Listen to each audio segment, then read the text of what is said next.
Sino-Soviet relations, influencing Chinese policies and propaganda. Introduction.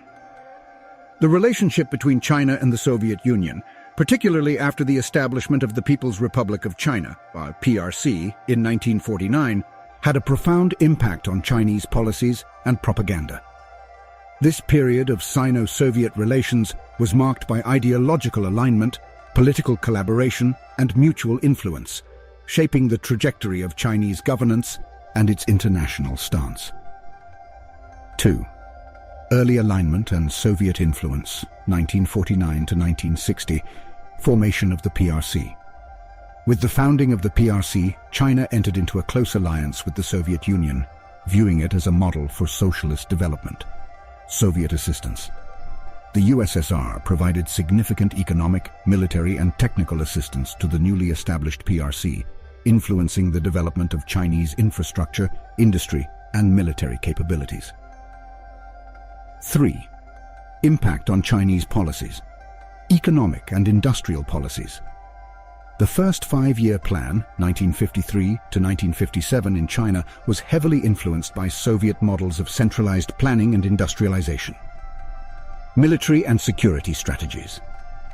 The Chinese military and security apparatus were reorganized along Soviet lines, with Soviet advisors playing key roles in their restructuring. Cultural and ideological influence. Soviet ideologies and cultural norms were promoted in China, impacting education, art, literature, and media. I-4. Propaganda and public perception. Promotion of Sino-Soviet friendship. Chinese propaganda extensively promoted the narrative of a strong Sino-Soviet alliance, emphasizing shared socialist goals and opposition to Western imperialism. Adoption of Soviet propaganda. Techniques. China adopted Soviet-style propaganda techniques, using media, literature, and art to disseminate socialist messages and promote state policies. Ideological education.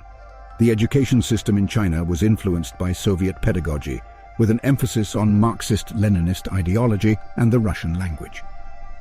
The Sino-Soviet split and its aftermath, 1960s onwards, divergence of interests. By the late 1950s, ideological differences, border disputes, and diverging national interests led to the Sino-Soviet split. Shift in Chinese policies and propaganda. The split led China to seek greater self-reliance in its development policies and to adopt a more critical stance towards the Soviet Union in its propaganda. 6. Conclusion. The legacy of Sino-Soviet relations. The Sino-Soviet relationship played a critical role in shaping China's early policies and propaganda under communist rule. While the initial period of alignment had a significant impact on various aspects of Chinese governance and society, the subsequent split led to a re-evaluation of these influences and the forging of a more independent path by China.